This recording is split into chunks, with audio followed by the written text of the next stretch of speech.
Assalamualaikum Bre, selamat datang kembali di Guru Gembul Channel. Kok saya ketawa sih? Penjelasan tentang penciptaan manusia secara instan dan konstan, kenapa dia ada di bumi, itu sudah diajarkan oleh guru-guru agama kita. Dan penjelasan teori-teori alternatif tentang bagaimana awal mula kemunculan manusia itu juga sudah dijelaskan oleh banyak sekali film-film Hollywood. Tetapi ironisnya adalah cerita atau hipotesis tentang awal mula kemunculan manusia secara saintis adalah cerita yang sangat tidak populer.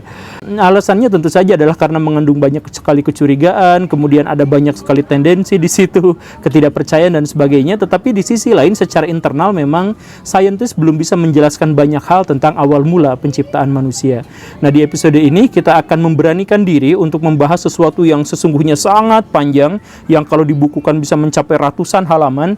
Kita akan jadikan dalam beberapa menit saja. Semoga bisa ya. Jadi ayo kita maksain.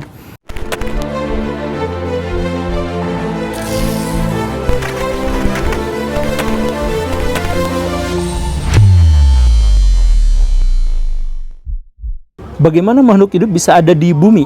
Sebenarnya ini adalah salah satu pertanyaan yang paling sulit dalam sains.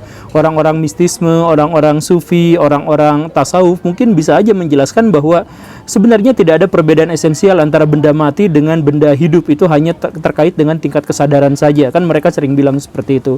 Misalkan batu memiliki tingkat kesadaran yang sangat rendah, sedemikian sampai tidak terasa kesadarannya. Kemudian ada ayam yang memiliki kesadaran yang sangat tinggi tetapi tidak setinggi manusia, dan manusia adalah yang puncak kesadarannya. Jadi makhluk hidup dan benda mati perbedaannya hanya dalam gradasi kesadaran saja. Tapi kan ya mistisme, orang-orang filosof boleh membacot soal itu, tetapi dalam sains justru ada sebuah masalah besar terkait dengan makhluk hidup dan benda mati. Ada sebuah benteng besar yang benar-benar menghalangi kedua jenis spesies ini sehingga nampak harus dibedakan. Jadi misalkan seperti ini Baraya, DNA itu adalah unsur penyusun paling kecil dan paling sederhana dari makhluk hidup. Tetapi meskipun demikian, informasi-informasi yang ada dalam sebuah DNA itu kalau diurutkan atau disimpan di komputer, itu komputer butuh waktu berpuluh-puluh tahun untuk bisa menyajikannya kepada kita saking banyaknya informasi itu. Dan yang lebih anehnya lagi adalah bahwa unsur-unsur yang menyusun DNA itu sepenuhnya adalah benda mati. Jadi bagaimana ceritanya benda mati berubah menjadi benda yang memiliki sedemikian banyak informasi yang menampung tentang citra kehidupan, itu adalah sesuatu yang masih belum terpecahkan sampai saat ini. Unsur-unsur penyusun kehidupan yang menjadi yang namanya DNA itu terdiri atas hidrogen sulfida, kemudian hidrogen cyanida, dan sinar matahari. Tetapi tidak ada seorang pun di antara mereka yang bisa menjelaskan bagaimana ceritanya ketiga komponen itu dalam satu masa, dalam waktu tertentu yang sangat langka, kemudian bisa berubah menjadi asam nukleat misalkan. Dan ketika asam nukleat sudah terbentuk, itu pun para ilmuwan masih bingung bagaimana ceritanya asam nukleat itu yang terjadi karena satu hal yang sangat-sangat langka itu berubah menjadi DNA. Dan ketika pun sudah menjadi DNA, para ilmuwan pun belum benar-benar bisa menjelaskan bagaimana ceritanya struktur DNA yang seperti itu berubah menjadi kromosom, kemudian jadi inti sel, kemudian jadi sel, kemudian sel jadi banyak, dan lain sebagainya. Penjelasan-penjelasan seperti ini adalah penjelasan yang jauh lebih rumit daripada menjelaskan tentang proses evolusi. Dan yang lebih sialnya lagi adalah tiga komponen yang tadi itu dua di antara tiga yang komponen yang barusan itu tidak ada di bumi waktu awal mula terbentuknya. Jadi masalahnya adalah bahkan ketika mereka ada pun di muka bumi, maka itu belum tentu berubah menjadi asam nukleat yang kemudian berubah menjadi DNA dan sebagainya. Nah begitu, dan ditambah lagi sebuah masalah bahwa unsur-unsur yang tadi disebut itu di awal mula pembentukan bumi tidak ada. Jadi awalnya dari mana? Nah, dalam konteks ini kemudian para ilmuwan menemukan secercah harapan, yaitu bahwa unsur-unsur yang tadi disebutkan itu berasal dari asteroid. Jadi di sini ada dua teori atau ada dua hipotesis besar tentang awal mula terbentuknya kehidupan. Yang pertama adalah asteroid dari luar angkasa itu membawa unsur-unsur yang kemudian karena satu hal yang sangat janggal dan sangat aneh dan sangat kebetulan dan bla bla bla bla itu akhirnya membentuk menjadi unsur-unsur kehidupan. Ada yang seperti itu. Kemudian teori yang kedua menjelaskan bahwa asteroid membawa makhluk hidup dalam wujud yang sudah jadi bakteri-bakteri atau makhluk-makhluk yang seperti itu terbawa oleh asteroid dan jatuh ke bumi, dan dari situ mereka berkembang biak dan berevolusi sampailah seperti yang kita kenal sekarang. Kalau kita lihat sudut pandangnya dari sini, maka awal mula manusia itu bukan berasal dari kera dan bukan berasal juga dari Nabi Adam, tapi dari alien. Seperti itu. Tetapi ini pun masalahnya belum selesai sama sekali, Baraya. Di sini ada begitu banyak hal yang harus kita skip karena informasi-informasinya tidak lengkap, tidak jelas, dan sangat membingungkan. Kita lanjutkan bahwa ceritanya pura-puranya makhluk hidup sudah ada di bumi. Jadi 800 juta tahun sejak bumi terbentuk itu, makhluk hidup pertama itu sudah ada di bumi. Bentuknya itu adalah makhluk bersel satu yang bisa berinteraksi dengan metana dan sebagainya dan sebagainya. Tetapi di situ mereka tidak memberikan dampak yang signifikan terhadap bumi. Baru muncul perubahan besar itu setidaknya sejak munculnya spesies yang namanya Cyanobacteria. Apa itu? Cyanobacteria itu adalah makhluk hidup pertama yang bisa melakukan fotosintesis.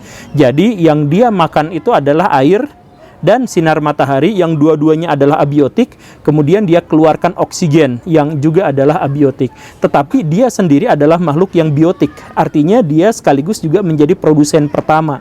Dan sejak saat itulah kemudian bumi mengalami perubahan yang sangat dramatis dan drastis, yaitu ketika bumi itu semakin lama semakin banyak dihuni oleh oksigen, maka bakteri-bakteri paling awal di bumi itu kemudian punah karena tidak bisa beradaptasi dengan oksigen. Cyanobacteria inilah yang kemudian mengubah dunia, dan Cyanobacteria inilah yang kemudian berevolusi menjadi makhluk-makhluk yang lain yang lebih kompleks dan lebih jelas lagi. Di mana tempat tinggalnya Cyanobacteria itu? Karena dia makannya adalah air dan sinar matahari, maka dipastikan bahwa dia itu hidupnya di air, di perairan yang dangkal. Jadi maksudnya kena sinar matahari oke, dan makan air juga oke. Nah, ketika si Cyanobacteria ini hidup dengan sangat baik, dengan sangat nyantai dan sebagainya, dia makan, dia membelah diri dan sebagainya, muncul masalah baru. Ketika si makhluk-makhluk itu menjadi terlalu banyak dan terlalu besar, muncullah paradoks kehidupan. Jadi maksudnya begini, makhluk hidup itu pasti punya keinginan besar untuk mempertahankan hidupnya, baik itu secara individu maupun sebagai spesies. Nah, tetapi kalau dia menjadi terlalu banyak, maka itu pun akan mengancam kehidupannya, karena sumber daya untuk dia makan itu lebih terbatas daripada kemampuan dia untuk ada dan membelah diri menjadi semakin lama semakin banyak. Nah, karena itu maka dibutuhkanlah mekanisme yang membuat makhluk hidup itu dibatasi. Apa itu? Munculnya karnivora. Nah, dan disinilah proses evolusi itu menjadi lebih banyak lagi, menjadi lebih dimudahkan lagi. Bagaimana ceritanya? Si makhluk bersel banyak itu memakan makhluk-makhluk yang lebih sederhana. Karena itu dia menjadi semakin kuat, semakin hebat, dan lain sebagainya. Tetapi di sini pula lah muncul persaingan. Persaingan pertama antar makhluk hidup. Seperti yang saya jelaskan sebelumnya, makhluk hidup itu pasti berkecenderungan untuk mempertahankan kehidupannya. Nah, si makhluk hidup yang dimangsa itu memiliki kepentingan untuk tidak dimangsa. Sedangkan makhluk hidup yang memangsa berkepentingan untuk memakan. Dua-duanya untuk bertahan hidup. Nah, akhirnya kedua belah pihak ini mengembangkan dirinya atau dalam tanda kutip berevolusi agar mereka menjadi lebih mampu bertahan hidup. Nah, dari sini kita menemukan ada dua pendekatan yang dilakukan oleh makhluk hidup. Yang pertama itu adalah membuat dirinya terlalu kuat sehingga tidak bisa dimangsa oleh pihak yang lain. Yang pertama. Kemudian yang kedua adalah gak apa-apa dimangsa sama pihak yang lain asal dia sudah bisa bereproduksi lebih banyak daripada yang mampu dimangsa oleh makhluk yang lain. Seperti itu. Jadi pendekatan seperti ini bisa kita jelaskan dalam makhluk hidup yang sudah jauh lebih kompleks. Misalkan gini, kelinci. Nah, kelinci itu adalah makhluk hidup yang mengambil pendekatan gak apa-apa dimangsa asal dia sudah bisa berkembang biak. Jadi tubuhnya itu ringkih sekali, mudah untuk diserang sama makhluk lain, dan dia relatif tidak bisa melawan, kan seperti itu. Tetapi beranak pinaknya banyak sekali sehingga kalaupun satu atau dua individu dimangsa, dia punya banyak penggantinya. Pendekatan seperti ini juga dilakukan oleh semut misalkan. Gak apa-apa 1, 2 atau 1000 mati karena setiap harinya dia menghasilkan bereproduksi banyak sekali. Atau impun gitu ya, yang semacam itu. Tapi ada juga makhluk hidup yang melakukan sebaliknya, memperkuat individunya agar tidak mudah dimangsa oleh makhluk yang lain. Sama seperti misalkan badak gitu ya, atau kerbau gitu. Jadi ketika pun dia adalah makhluk herbivora, tetapi dia bisa melawan makhluk hidup yang akan memangsa dirinya. Tetapi persaingan antar makhluk hidup ini juga menghasilkan mekanisme yang lain, yaitu dengan kemunculannya pejantan. Nah, begini Baraya, kalau Baraya misalkan simak dari penjelasan dari guru-guru agama, manusia itu yang pertama kalinya itu adalah yang laki-laki, dan kemudian dari laki-laki itu terciptalah perempuan. Tetapi kalau dalam mekanisme biologis itu yang terjadi sebaliknya. Jadi dasar dari semua makhluk hidup itu adalah betina. Tetapi si betina itu kemudian harus berkembang, harus berevolusi menjadi lebih baik, maka terciptalah jantan. Bagaimana ceritanya? Begini, dulu waktu makhluk hidup kita itu masih sangat tidak kompleks, masih sangat sederhana, dia bisa mereplika dirinya atau memfotokopi dirinya, jadi kayak Naruto gitu. Tetapi kalau sudah seperti itu kan jadi nggak berkembang, karena yang menjadi saya yang lain itu wujudnya persis sama seperti saya. Nah, biar tidak selalu seperti itu, maka dibutuhkanlah pejantan. Karena pejantan itu ketika bereproduksi, dia akan mendorong evolusi ke arah yang lebih baik. Bagaimana ceritanya? Semua pejantan itu dibekali oleh 3 naluri utama. Yang pertama adalah bahwa dia sangat egois. Kemudian yang kedua adalah bahwa dia itu sangat berkompetisi dan sangat suka berkelahi. Kemudian yang ketiga itu adalah dia sangat suka untuk membuahi. 3 unsur itu. Nah, maksudnya gini, yang pertama, dia sangat egois misalkan. Karena dia sangat egois, pejantan itu sangat egois, maka dia hanya mau membuahi betinanya dengan gen dari dirinya sendiri. Dan dia akan mengusir pejantan-pejantan yang lain agar pejantan-pejantan itu tidak bisa membuahi betinanya. Ada 10 rusa jantan dan 10 rusa betina dalam satu habitat misalkan. Nah, si jantannya nggak akan akur-akur, si jantannya itu akan bertarung satu sama lain antar pejantan, sehingga hanya memunculkan satu pejantan sebagai pemenangnya. Pejantan itu kenapa bisa menaklukkan jantan-jantan yang lain? Karena dia memiliki gen terbaik. Nah, si gen terbaik inilah yang kemudian membuahi 10 betina yang ada di sini. Maka si betina-betina itu hanya akan mengandung gen terbaik itu.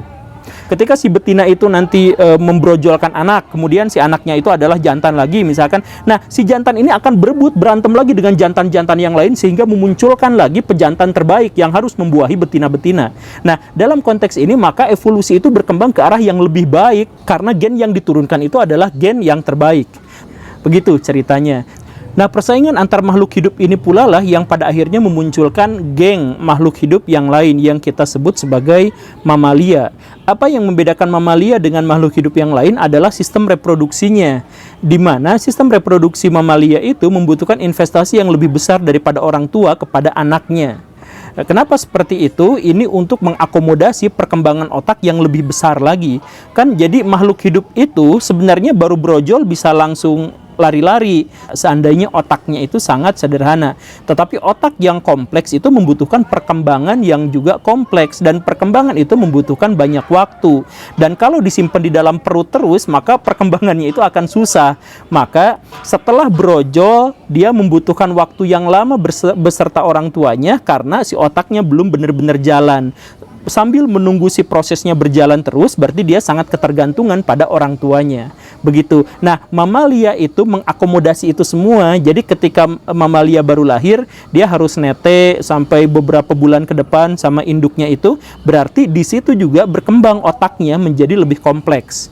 Makanya dalam buku-buku biologi itu disebutkan bahwa otak mamalia itu selalu lebih kompleks daripada otak reptil. Otak reptil cuma satu, ya otak reptil itu aja, sedangkan mamalia dilengkapi oleh korteks. Begitu kan ya?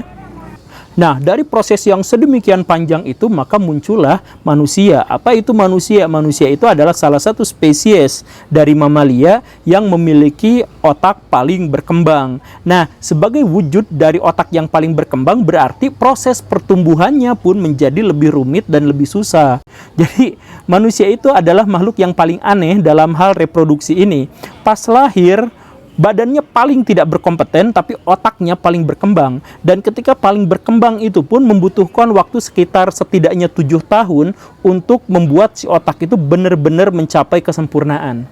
Jadi sebelum 7 tahun itu si otak belum sempurna, makanya jangan diajarin yang aneh-aneh, jangan kayak sekolah di Indonesia, belum 7 tahun udah ngajarin matematika, bahasa Inggris, itu koplak itu gurunya tuh, bisa dituntut itu. Tapi ya sudahlah.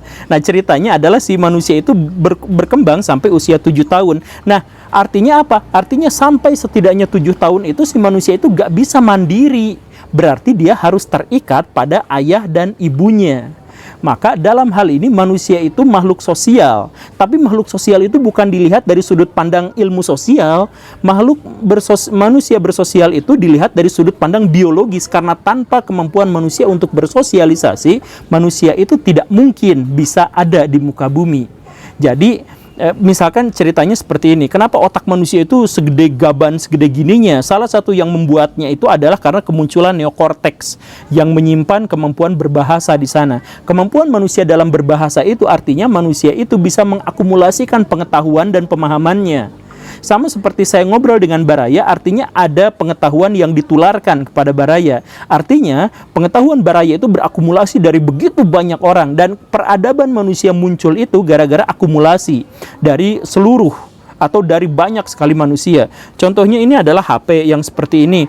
Penemunya bukan satu orang, penemunya adalah jutaan orang sejak awal. Yang pertama menemukan kaca, yang pertama menemukan besi, yang pertama menemukan listrik. Semua orang-orang itu berkontribusi atas munculnya yang namanya HP. Gak ada satu temuan manusia di dunia ini yang muncul gara-gara satu orang saja.